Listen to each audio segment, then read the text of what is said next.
स्वागत है आपका इंग्लिश लिटरेचर कासल चैनल पे। हम अलेक्जेंडर पोप के बारे में बात कर रहे थे। शुरुआती दिनों में इन्होंने इलियड और ओडेसी जैसे वर्क को इंग्लिश में ट्रांसलेट किया। इन वर्कों के बारे में हम पहले वीडियो में बात कर चुके हैं, ज़रूर देखिएगा उनको। ये उन पहले शख्सों में से एक थे जिन्होंने लिटरेचर की मदद से अपने आप को रेस किया। ये इन्होंने साबित किया अपने वर्क से, कह के नहीं। डनशेड एक और बहुत कमाल का वर्क, और इससे ये प्रोफेशनल सटारिस्ट बन गए थे। व्यंग करने में इनका कोई सामी नहीं था उस ज़माने में। आज भी ये दुनिया के सबसे अच्छे व्यंगकार माने जाते हैं।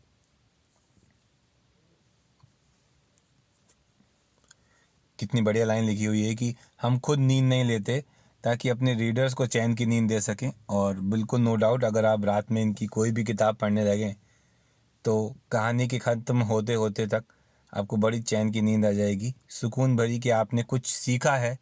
एक बहुत ही कमाल की भाषा इनकी होती है, और वो इनकी खासियत रही है कि जिस भाषा का, जिन सही शब्दों का ये इस्तेमाल करते थे, उसमें इनका कोई मुकाबला नहीं रहता था। बड़ी बेबाक तरीके से थे।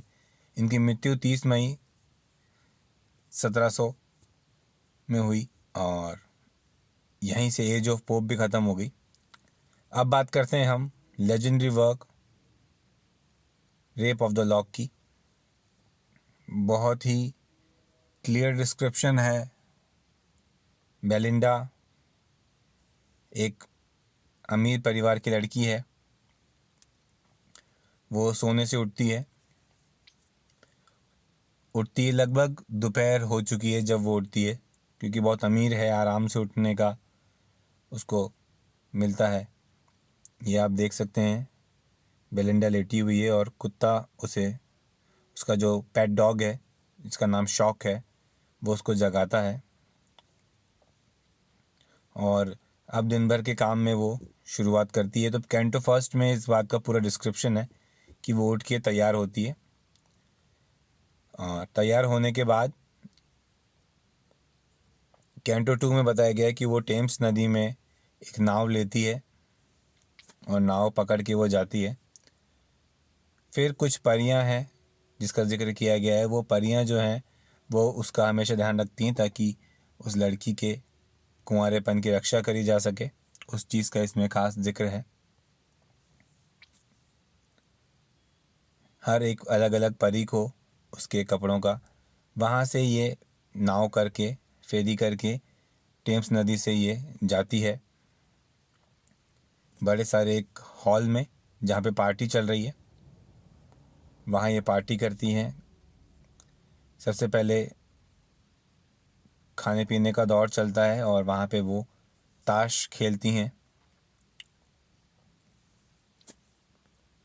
और फिर कैंटो 4 में वो ख़तरनाक बात होती है। एक लड़का जिसका नाम है बैरन, वो कई बार उसे शादी के लिए प्रपोज़ कर चुका है, लेकिन वो मना कर देती है, जिसकी वजह से वो गुस्से में आ जाता है और उसकी बाल की एक लट काट लेता है।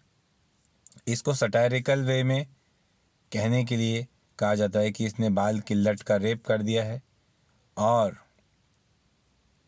फिर बात आती है कि ये सब किसकी वजह से हुआ, किस परी की गलती थी कि वो रक्षा नहीं कर पाई बेलिंडा की।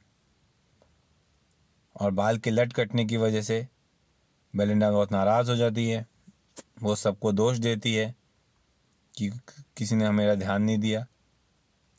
एक लड़की जिसका नाम था क्लैरिसा, वो इससे बहुत जलती थी, जिस वजह से उसने कैंची दी बैरन को और उकसाया ऐसा करने के लिए। और फिर ये सब, कुछ लोग लड़के के साइड हो जाते हैं, कुछ उस दूसरे तरफ हो जाते हैं, और इन दोनों के बीच लड़ाई चालू हो जाती है। इस चीज़ का इसमें बार बार जिक्र है। और जब इतनी लड़ाई होने के बाद, बैटल टाइप सिचुएशन होने के बाद, जब पूछा जाता है कि आखिर वो बालों की लट कहाँ गई, तो कहते हैं वो ऊपर कहीं उड़ गई है और कहीं दूर सितारों में चली गई है। ये वर्क इतना मशहूर रहा है कि बेलिंडा सही में एक मून का नाम रखा गया बाद में। आज के लिए इतना ही। Thank you.